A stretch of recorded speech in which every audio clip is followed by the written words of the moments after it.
I never thought I'd see the day when my own daughter would look me dead in the eye and tell me my grandson was too much trouble to love.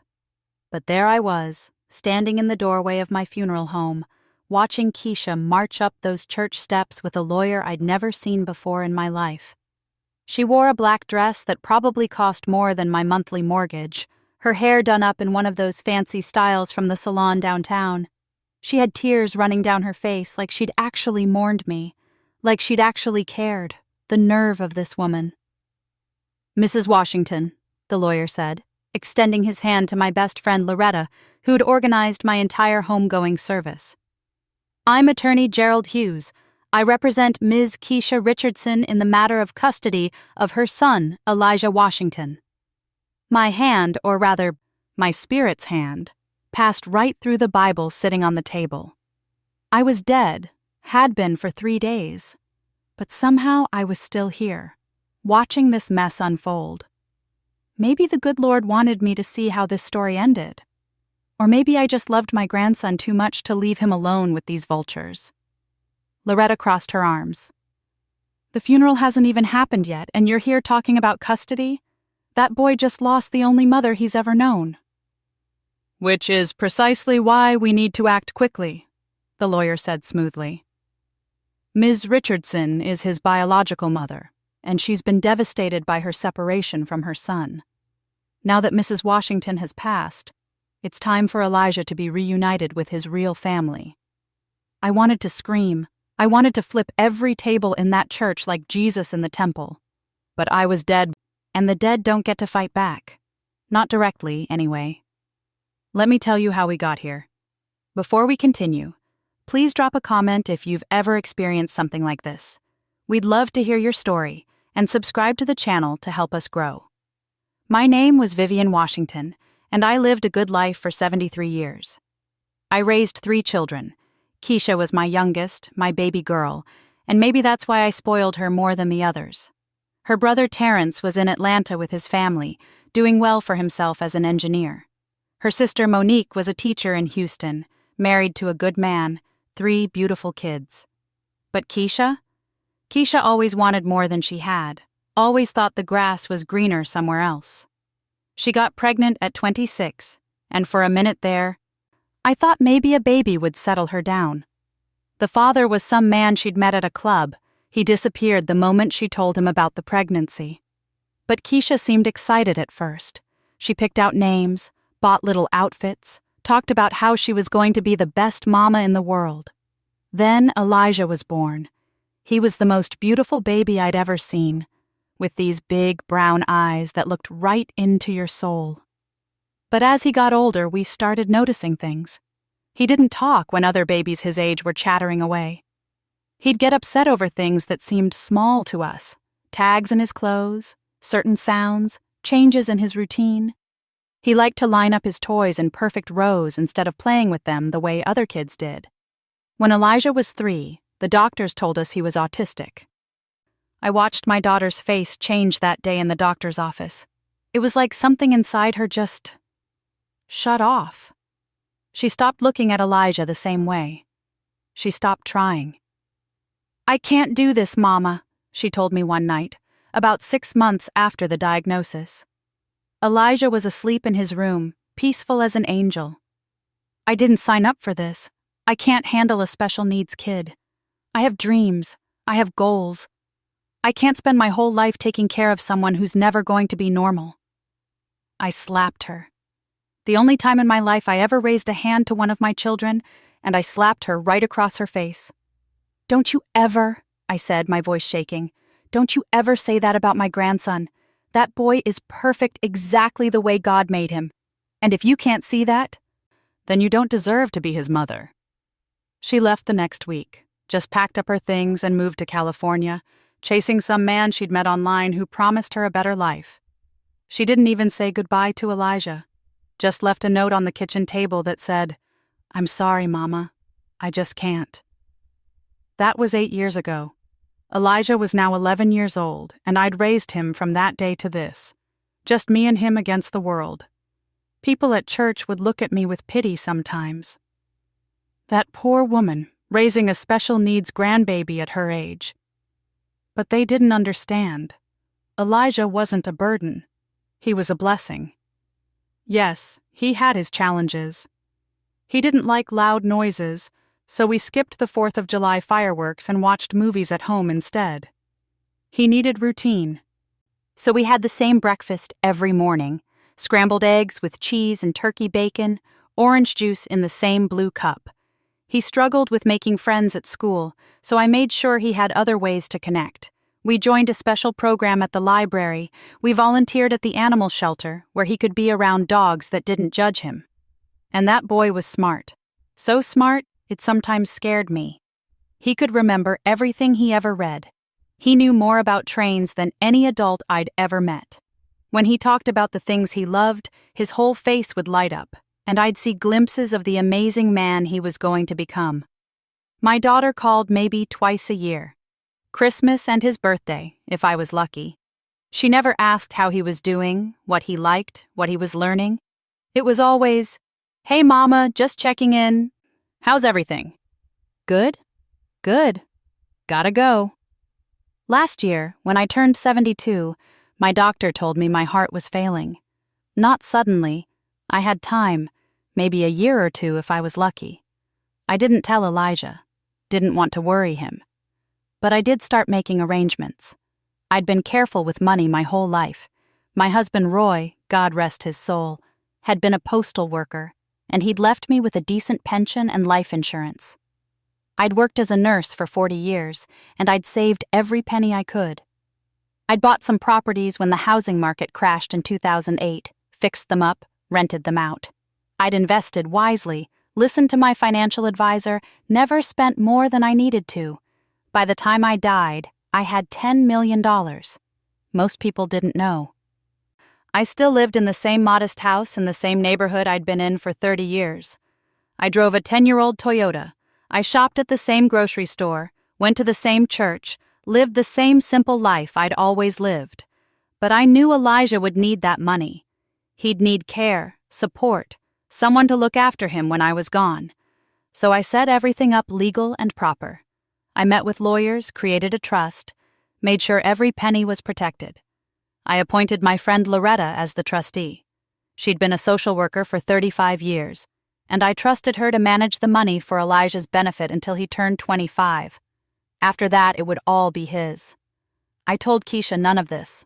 Why would I? She'd made her choice 8 years ago when she walked away from her son.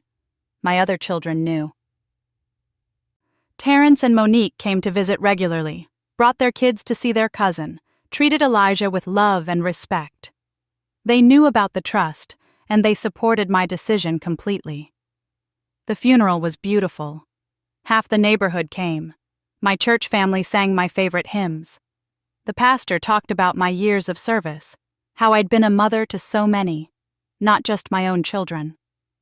Elijah sat in the front row between Terrence and Monique, wearing the navy blue suit we'd picked out together 2 months before, when I knew my time was running short. He didn't cry. He didn't always express emotions the way other people did, but he held onto the program so tight his knuckles turned white. Keisha showed up late, made a big scene, wailing and carrying on like she'd lost her best friend. People who didn't know better probably thought she was a devoted daughter. I watched from wherever I was, heaven, purgatory, some in-between place, and felt nothing but cold anger. The will reading was scheduled for 3 days after the funeral. My lawyer, Mr. Bernard Thompson, had been handling my affairs for 15 years. He was a good man, member of my church, and he knew exactly what I wanted. Keisha showed up to that meeting with her fancy lawyer, Mr. Hughes, and I knew she was expecting something. Maybe she thought I'd left her a chunk of money, enough to make up for the years she'd ignored her son. Maybe she thought I'd forgiven her, the way mothers are supposed to forgive their children no matter what. Mr. Thompson read through the preliminaries. Small bequests to the church, to some charities I'd supported. $5,000 each to Terrence and Monique, not because they needed it, but because I wanted them to know I loved them. Then he got to the big one.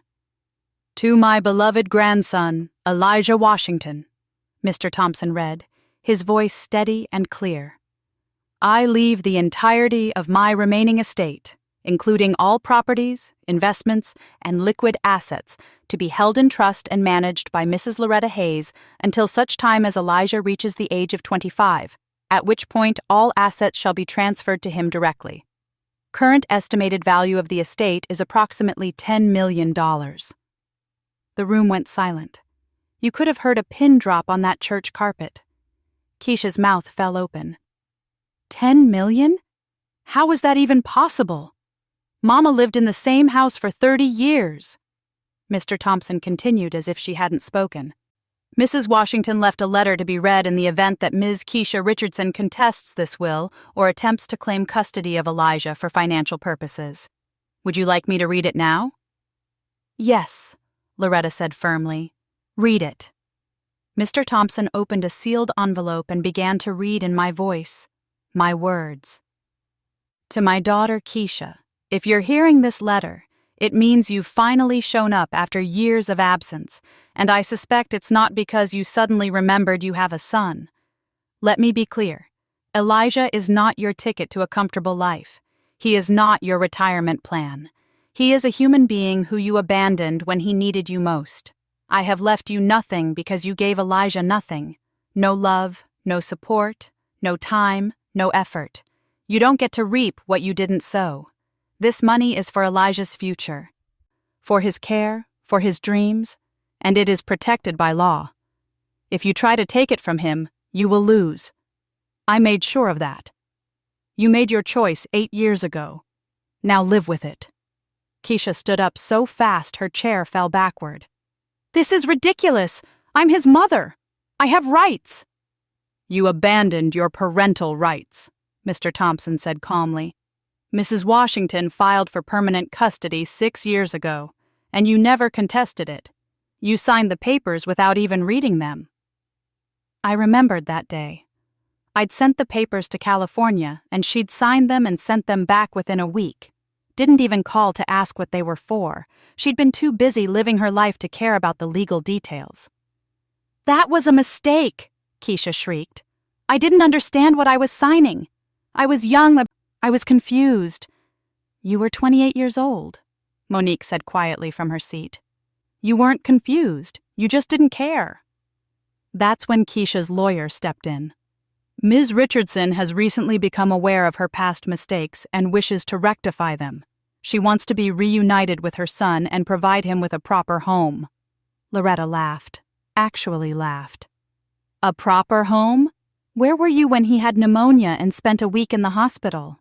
Where were you for his first day of school, his birthday parties, his therapy appointments? Where were you when he learned to tie his shoes, when he read his first book, when he finally looked me in the eye and said, I love you, Grandma Viv, for the first time? I made mistakes, Keisha said, and now the tears were really flowing. But I'm his mother. I deserve a second chance. That money should be used to give him a good life with his real family. His real family? Terrence stood up. His real family is the people who were there for him. Mama was his real family. Monique and I are his real family. You're just a woman who gave birth to him and walked away. The meeting ended with threats and shouting. Keisha and her lawyer left, but not before Mr. Hughes promised they'd be filing for custody immediately. That was 2 days ago. Now, watching from beyond the grave, I saw them approach Loretta after my funeral reception. Saw the papers they tried to serve her, saw the way Elijah clutched Monique's hand, confused and scared by the stranger claiming to be his mother. And I saw something else, too. A woman standing in the corner of the fellowship hall, watching everything with sharp, intelligent eyes. She approached Loretta after Keisha left and handed her a business card. My name is Octavia Pierce, she said. I'm a family attorney, and I specialize in protecting children in exactly these situations. I've been following Mrs. Washington's case since she set up the trust. She was a client of my colleague's before he retired. She was smart, thorough, and she saw this coming from a mile away. If you need help fighting this, I'm offering my services pro bono. That little boy deserves better than what his biological mother is trying to pull. Loretta looked at the card, then at Elijah, then back at Octavia. Can we win? Octavia smiled. It wasn't a kind smile. It was the smile of someone who'd been in a lot of courtrooms and knew how to fight. "Oh, we can win. And we're going to make sure that when this is over, Ms. Richardson understands exactly what it means to abandon a child." I felt something then. Maybe it was hope. Maybe it was peace. Maybe it was just the satisfaction of knowing I'd planned for this exact moment. The war was just beginning, but my grandson had an army behind him. And Keisha was about to learn that, dead or alive, you don't mess with Vivian Washington's family. The custody hearing was set for 3 weeks after my funeral, which meant 3 weeks of Keisha playing the role of grieving mother who'd finally seen the light. She showed up at Loretta's house, where Elijah was staying temporarily until we figured out permanent arrangements, with a teddy bear and a smile that didn't reach her eyes. Loretta didn't let her pass the front door. "You can't keep me from my son," Keisha said, loud enough for the neighbors to hear. "I have rights." "You have supervised visitation rights, as of yesterday's emergency hearing," Loretta replied, holding up the court order, "which means you can see him once a week for 2 hours at the family court building with a social worker present. That's it. Now get off my porch before I call the police." I watched Elijah peek through the curtains of the upstairs window. He'd been doing that a lot lately, watching, listening, trying to understand why the woman who left him was suddenly back. He didn't remember much about Keisha. He'd been too young when she left. To him, she was just a stranger with the same last name. That night, Octavia came over to prepare everyone for what was coming. She sat at Loretta's kitchen table with Terrence, Monique, and Loretta, spreading out papers and documents like a general planning a battle. "This is what they're going to argue," Octavia said, pointing to the custody petition. "They'll say Keisha was young and overwhelmed when Elijah was diagnosed. They'll say she's matured now, gotten therapy, and she's ready to be the mother he deserves. They'll paint a picture of a woman who made a mistake and wants to make it right." "That's garbage," Monique said.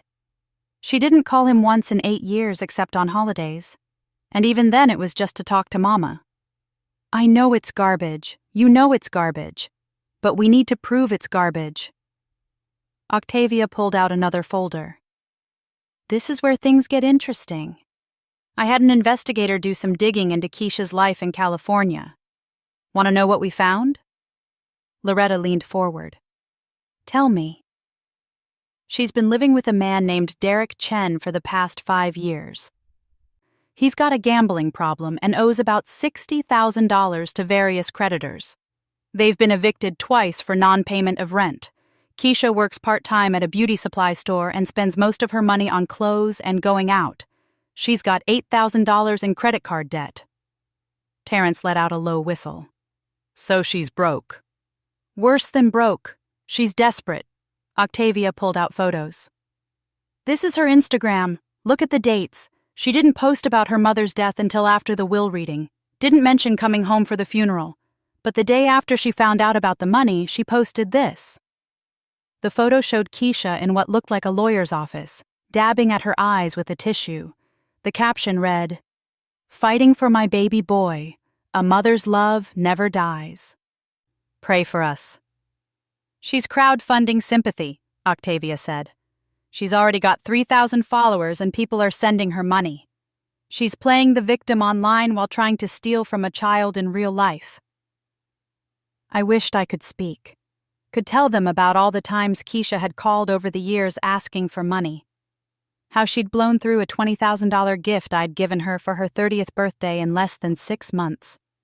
How she'd stolen money from my purse during her last visit 4 years ago, and I'd caught her red-handed.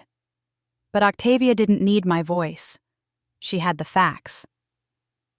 The first supervised visit happened on a Tuesday afternoon at the family court building. I followed Loretta and Elijah inside. Being dead had its advantages, like being able to go anywhere I wanted, and watched as they entered a small room with toys and books, and a social worker named Angela sitting in the corner with a clipboard. Elijah sat down at the table and pulled out the book he'd brought, a thick volume about the history of American railroads. He'd read it 3 times already, but it made him feel safe. Keisha came in wearing jeans and a simple sweater, looking nothing like the glamorous woman who'd shown up at my funeral. Her lawyer had obviously told her to dress down, to look like a regular mom instead of someone chasing money. "Hey, baby," she said, sitting across from Elijah. "It's so good to see you. I've missed you so much." Elijah didn't look up from his book. "I don't know you." I saw Keisha's jaw tighten, but she kept the smile on her face. "I know, baby. I know I haven't been around, but I'm your mama and I want to change that. I want us to have a relationship." "Grandma Viv was my mama," Elijah said, still not looking up. "You're just Keisha. That's what Grandma called you." The social worker wrote something on her clipboard. "I know you're upset with me," Keisha tried again. "And you have every right to be. But I want to make things right. I want to take care of you now." "Why?" Elijah finally looked up, and his eyes, my eyes, everyone always said he had my eyes, were sharp and clear. "Why now? You didn't want me before." Keisha's mask slipped for just a second. "That's not true. I always wanted you. I was struggling. I was young and scared, and I didn't know how to help you. But I've grown up now. I've learned. And I want to give you everything you deserve." "Grandma Viv gave me everything I deserved," Elijah said, and his voice cracked. "She loved me even when I got upset about loud sounds. She learned how to help me when I couldn't talk to other kids. She never made me feel like I was broken. You left because you thought I was broken." I saw tears in my grandson's eyes, and I wanted to wrap my arms around him so badly it hurt. Or it would have hurt, if I still had arms, if I still had a heart that could break. "I never thought you were broken," Keisha said, and even she must have known it was a lie. I made mistakes, baby, but I want to fix them now." "You can't," Elijah said simply. "Some things you can't fix. Grandma Viv told me that. She said some people leave, and you have to let them go and love the people who stay." The visit lasted exactly 2 hours. Keisha tried to talk about school, about his interests, about coming to live with her in California. Elijah answered in one-word sentences or not at all, and spent most of the time reading his book. Angela, the social worker, walked out with them at the end. Loretta was waiting in the hallway. "How did it go?" Loretta asked. Angela glanced back at the room where Keisha was gathering her things. "The child shows no attachment to his biological mother and significant distress at the idea of leaving his current support system. I'll be noting that in my report." Loretta nodded, satisfied, but I could see Keisha through the doorway, and she was on her phone, typing fast and angry, planning her next move. The weeks leading up to the custody hearing were brutal. Keisha's lawyer filed motion after motion, trying to delay, trying to get access to the trust documents, trying to prove that Loretta was mismanaging the money. Every single motion was denied, but it cost time and energy and emotional bandwidth that should have been spent helping Elijah grieve, because that's what nobody was talking about. My grandson had lost the person who raised him, who loved him unconditionally, and instead of being allowed to mourn, he was stuck in the middle of a legal battle he didn't ask for. I watched him cry into his pillow at night. I watched him struggle to eat breakfast because the routine had changed. Loretta made scrambled eggs differently than I did, and change was hard for him. I watched him ask when he could go home, back to our house, back to his room, back to the life we'd built together. Terrence and Monique took turns staying with him, trying to provide stability. They brought his cousins to visit, tried to keep things normal. But nothing was normal, and everyone knew it. The hearing finally arrived on a cold Tuesday in March. The courtroom was small, not like the big dramatic ones you see on TV. Judge Harold Freeman presided, a black man in his 60s who'd been on the family court bench for 20 years and had a reputation for not tolerating nonsense. Keisha showed up in a conservative dress with her hair pulled back, playing the part of concerned mother. Her lawyer, Mr. Hughes, had a stack of papers and a confident smile.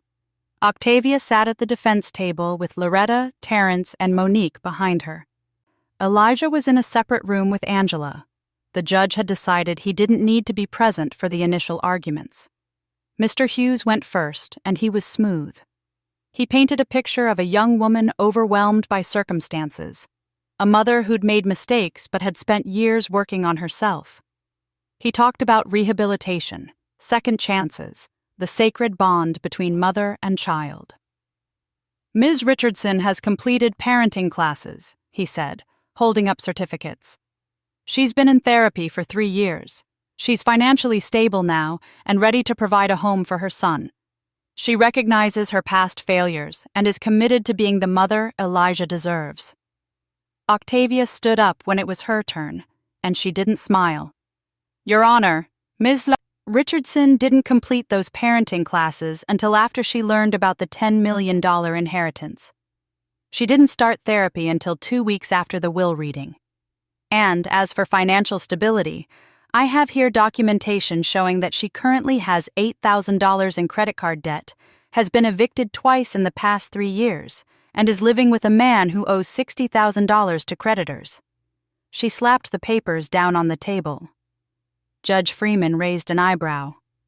Furthermore, Octavia continued, Ms. Richardson has had a grand total of 4 supervised visits with her son in the past 3 weeks.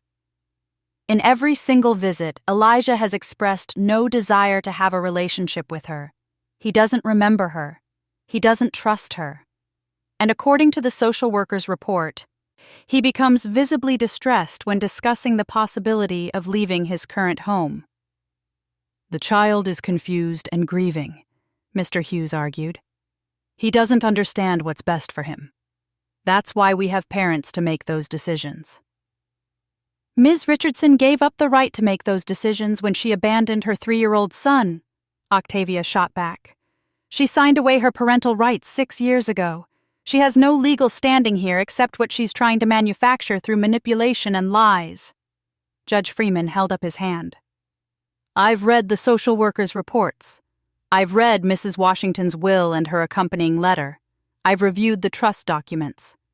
He looked directly at Keisha. Ms. Richardson, I'm going to ask you a question, and I want an honest answer. If your son had not inherited $10 million, would you be sitting in my courtroom today? The courtroom went silent. Keisha opened her mouth, closed it, looked at her lawyer. Mr. Hughes leaned over to whisper to her, but Judge Freeman cut him off. No coaching. I want to hear from Ms. Richardson directly. Keisha's face went through a series of expressions: confusion, anger, calculation. Finally, she said, I love my son, Your Honor. I would want him back regardless of money. Then you won't mind signing an agreement waiving any access to his trust fund, correct? Judge Freeman said. If this is truly about reuniting with your child and not about financial gain, you should have no problem agreeing to supervised visits with no access to his inheritance. I watched Keisha's face turn pale. This was it. The moment of truth. That's not fair, she stammered. I'm his mother. I should have a say in how his money is used for his care. So it is about the money, Judge Freeman said, and his voice was cold. No, I just mean, he'll need things, and I should be able to provide. Mrs. Hayes is providing everything he needs as trustee, the judge interrupted. The trust is ironclad and managed by professionals. You would have no access to it even if you gained custody. Mrs. Washington made sure of that. Keisha stood up, and the mask finally fell off completely. That money should be mine. I'm his mother. I gave birth to him. I went through labor. I deserve something for that. Sit down, Ms. Richardson, Judge Freeman said. No, this isn't fair. My mother cut me out because I made one mistake. You abandoned your disabled child for 8 years. Judge Freeman's voice boomed through the courtroom. You didn't call, didn't visit, didn't send birthday cards or Christmas presents. You signed away your rights without even reading the papers. And now you show up because there's money involved and expect this court to reward you for it? Sit down before I hold you in contempt.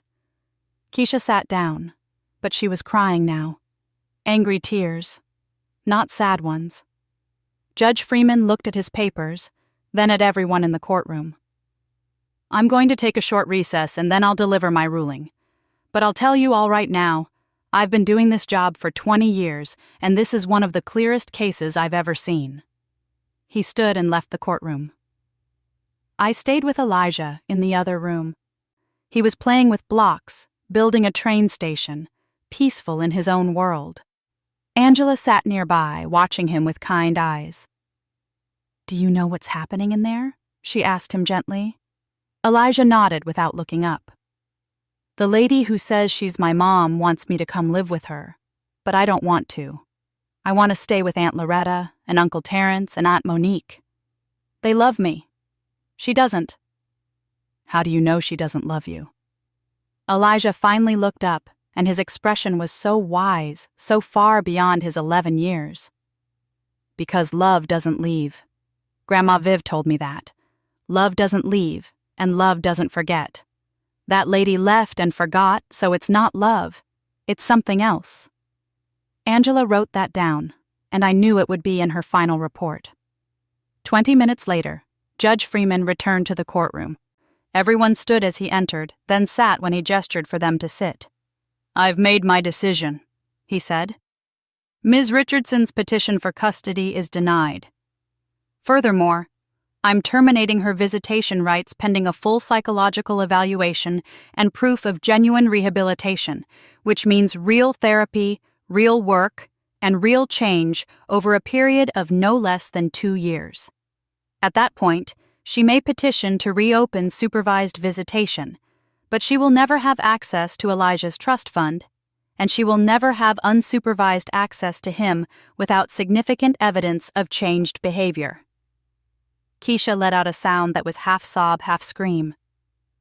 "Additionally," Judge Freeman continued, "I'm awarding full custody to Mrs. Loretta Hayes, as appointed by Mrs. Washington.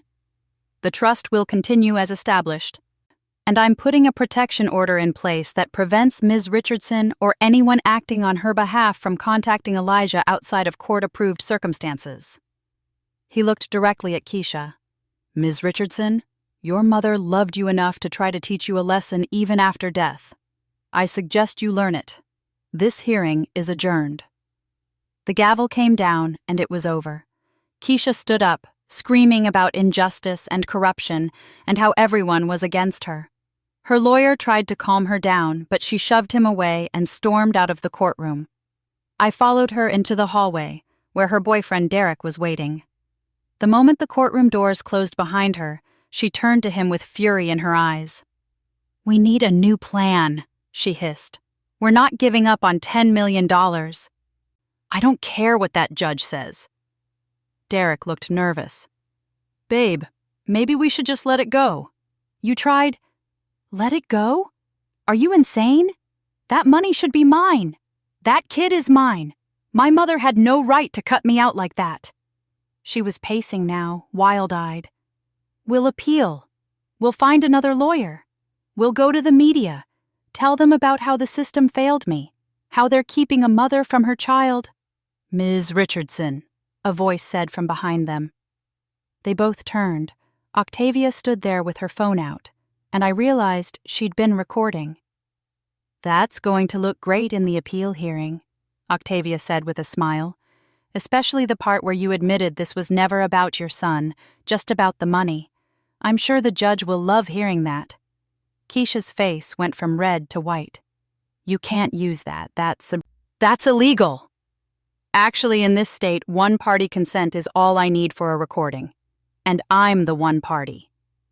Octavia tucked her phone away. "Go home, Ms. Richardson.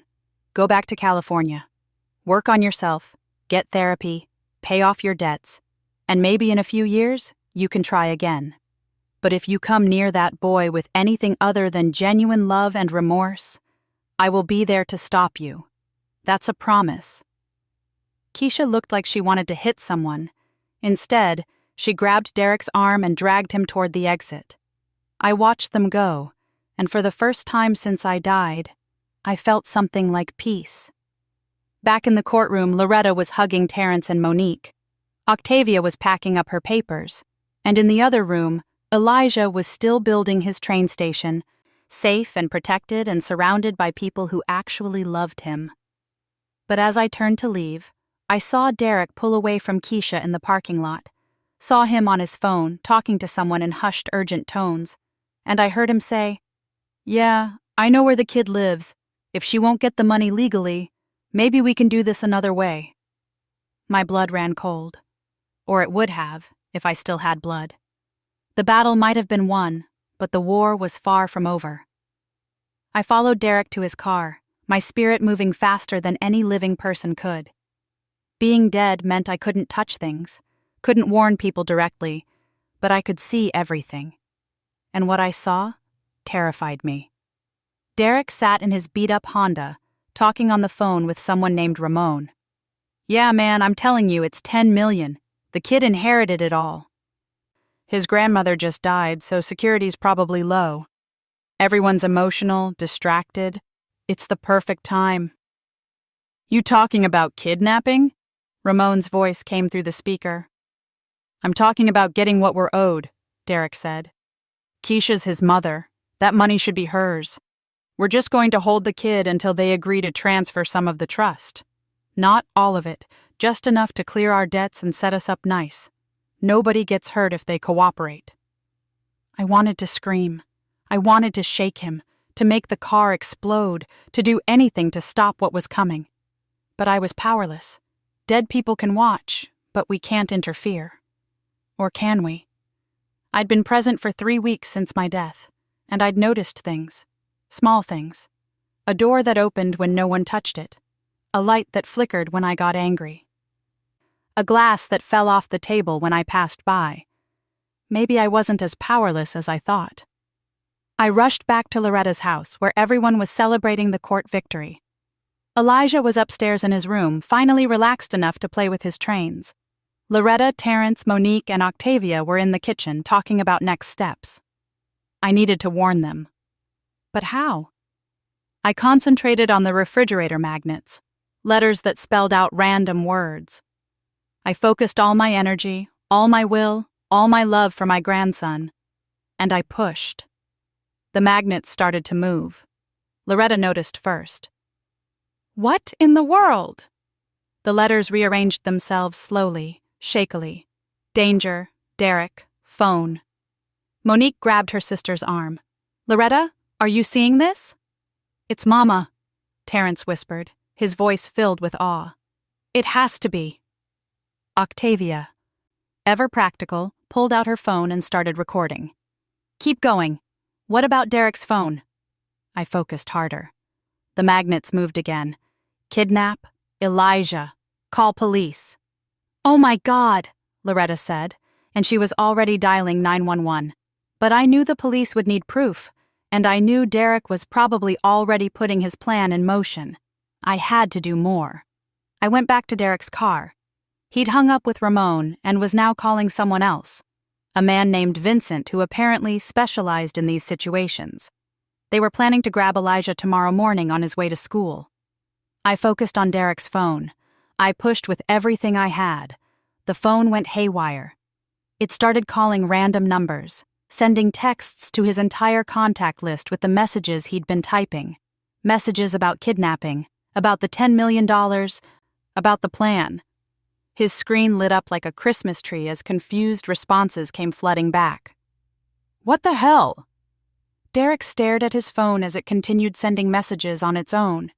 He tried to turn it off, but it wouldn't respond. Finally, he threw it on the passenger seat and started his car. I wasn't done with him yet. As he drove, I focused on the radio.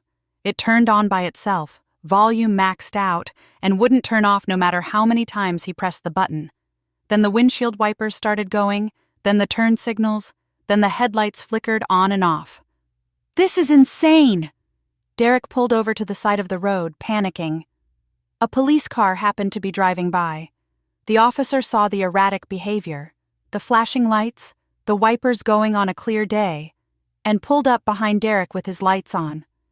I could have kissed that officer if I'd had lips.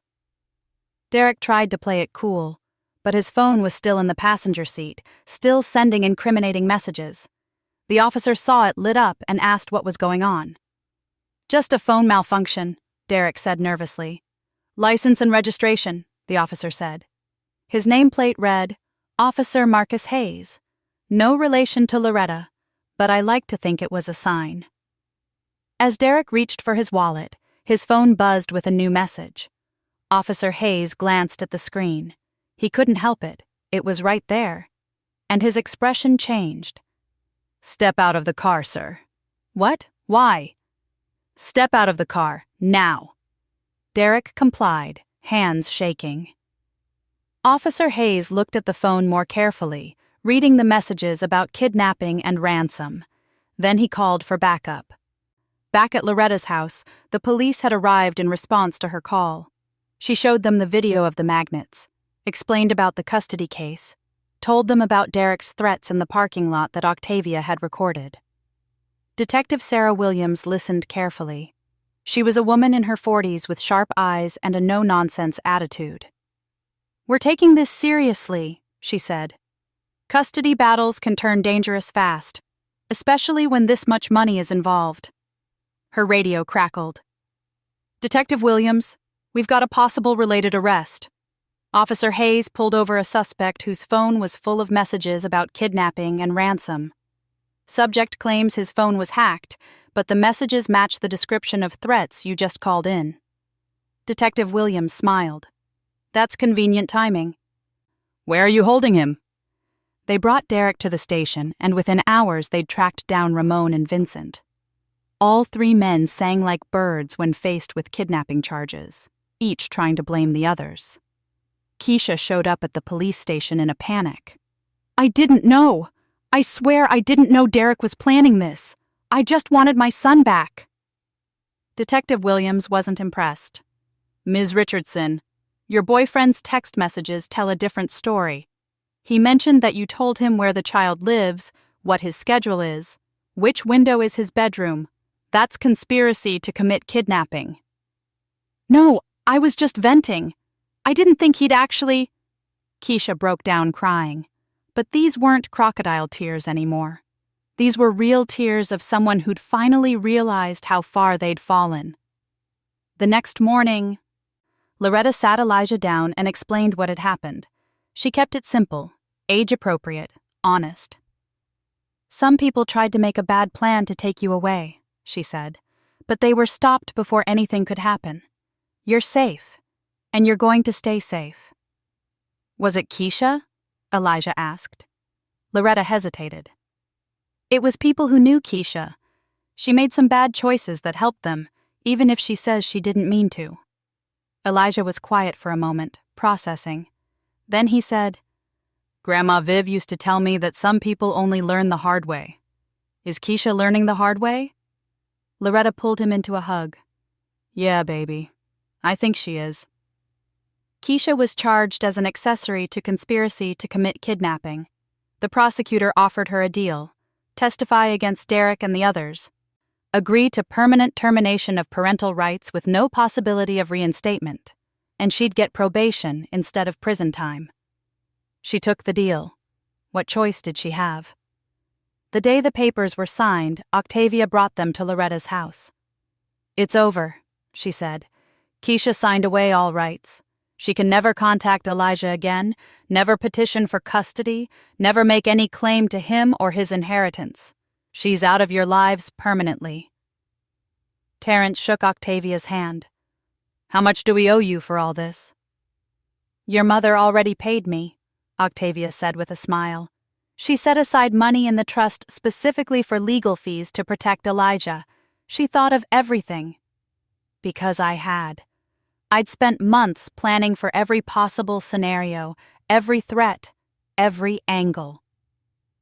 I might not have predicted the kidnapping plot specifically, but I'd known my daughter well enough to know she'd try something." That night, the family gathered at my old house. Terrence and Monique had decided that Elijah should live there, in the home where he'd been raised, with Loretta as his guardian. They'd hired a caregiver to help during the day, set up therapy appointments, made sure he had everything he needed. But more than that, They made sure he had family. Terrence moved his family from Atlanta to be closer. Monique and her family visited every weekend. The church community rallied around him. His teacher at school worked with the therapist to create a support plan. He was surrounded by love. I watched Elijah sit in the living room with his trains, the same trains we'd played with together for years. Loretta brought him his favorite dinner, chicken tenders and French fries, with orange juice in his blue cup. Some things never changed. "Can I tell you something?" Elijah said to Loretta as they ate. "Of course, baby." "I've been feeling Grandma Viv around, like she's still here, watching over me." He looked up with those big brown eyes. "Do you think that's real, or am I imagining it?" Loretta glanced at the refrigerator, where the magnets still spelled out the warning that had saved his life. "I think your grandma loved you so much that not even death could stop her from protecting you. And I think if she could be here, she would be." "I think she is here," Elijah said with certainty. "I talk to her sometimes. I tell her about my day, about the new train book I'm reading, about school. I think she listens." I wanted to cry. I wanted to tell him I heard every word. I wanted to tell him I was proud of him, that I loved him, that he was the best thing that ever happened to me. Instead, I focused on the lamp next to the couch. I made it flicker once, twice, 3 times. Elijah's face lit up with the biggest smile I'd seen since before I died. "See? That's her. That's Grandma saying she loves me back." Loretta didn't argue. She just smiled and said, "I think you're right." Over the next few months, I watched Elijah heal. The grief didn't disappear. Grief never does. But it became something he could carry. He talked about me in therapy, shared memories, cried when he needed to cry. He made a memory book with photos and stories. He visited my grave every Sunday after church with fresh flowers. And slowly, carefully, he started to open up to the world again. He made a friend at school, a quiet boy named Christopher who also loved trains. He joined the robotics club. He smiled more. He laughed more. The trust that I'd set up ensured he had the best therapists, the best education, the best care. But more importantly, he had people who loved him not for what he had, but for who he was. Keisha sent one letter about 6 months after everything happened. Loretta read it first to make sure it was appropriate, then gave it to Octavia, who gave it to the therapist who decided Elijah could handle it. The letter was short. "Elijah, I know I don't have the right to call you my son anymore. I know I failed you in every way a mother can fail a child. Your grandmother tried to teach me about unconditional love, about sacrifice, about putting someone else first. I didn't learn the lesson until it was too late. I'm writing this not to ask for forgiveness. I don't deserve that. But to tell you that you deserved better. You deserved a mother who saw how special you were from the beginning. I hope someday you can forgive me, but I understand if you can't. I'm in therapy now, real therapy, trying to become the person I should have been all along. Not for money, not for gain, just to be better. I hope you have a beautiful life surrounded by people who love you the way you deserve. Keisha." Elijah read the letter twice, then put it in a drawer. "I'm not ready to forgive her yet," he told his therapist. "Maybe someday, but not yet." "That's okay," the therapist said. "Forgiveness is a gift you give when you're ready, not when someone asks for it." A year after my death, on what would have been my 74th birthday, the family threw a celebration at my house. They invited everyone from church, all the neighbors, Elijah's teachers and therapists, Octavia and her family, even Officer Hayes, who'd arrested Derek. They set up tables in the backyard with all my favorite foods. They played my favorite music. They told stories about me, laughed about the time I'd chased a raccoon out of the garage with a broom, cried about the time I'd organized a fundraiser for a family whose house burned down. Elijah stood up to speak, his voice stronger than it had been a year ago. My grandma Viv taught me that family isn't just about blood. It's about who shows up, who stays, who loves you even when it's hard. He looked around at all the faces. All of you showed up. You all stayed. You all loved me when I needed it most, so thank you for being my family. There wasn't a dry eye in the yard. As the sun set and people started heading home, I watched Elijah and Loretta sit on the porch swing together. He had his head on her shoulder, peaceful and content. "Do you think Grandma Viv knows how it all turned out?" he asked. "I think she knows," Loretta said. "And I think she's proud of you." "I hope so," Elijah said quietly. "I hope wherever she is, she's happy." I was happy, happier than I'd been in years. My grandson was safe, loved, protected. My daughter had lost her chance at exploiting him, but maybe, just maybe, she'd learned something from it. My other children had stepped up in ways that made my heart burst with pride. And me? I'd done what I set out to do. I'd protected my grandson even from beyond the grave. I'd made sure he'd be taken care of, that he'd have every opportunity, that he'd be surrounded by love. The wind picked up, rustling the leaves on the old oak tree in the backyard. And for just a moment, I felt something shift. A warmth, a light, a pulling sensation like I was being called somewhere else. It was time to move on, time to let go, time to rest. But before I left, I focused one last time on the porch light. I made it glow just a little brighter, a little warmer, like a hug made of light. Elijah looked up at it and smiled. "Bye, Grandma Viv. Thank you for everything. I love you." "I love you too," I whispered, even though he couldn't hear me. And then I let go. The last thing I saw was my grandson, safe and happy and surrounded by love, swinging on the porch in the golden light of evening, talking and laughing with the family that had chosen him. Some people say you can't take anything with you when you die, but they're wrong. You take the love you gave and the love you received. You take the lives you touched and the people you protected. You take the knowledge that you mattered, that your life meant something, that the world was better because you were in it. I took all of that with me into whatever came next, and it was enough. It was more than enough. It was everything. Thank you for staying with us through this journey. Please subscribe for more stories and drop a comment. We read every single one.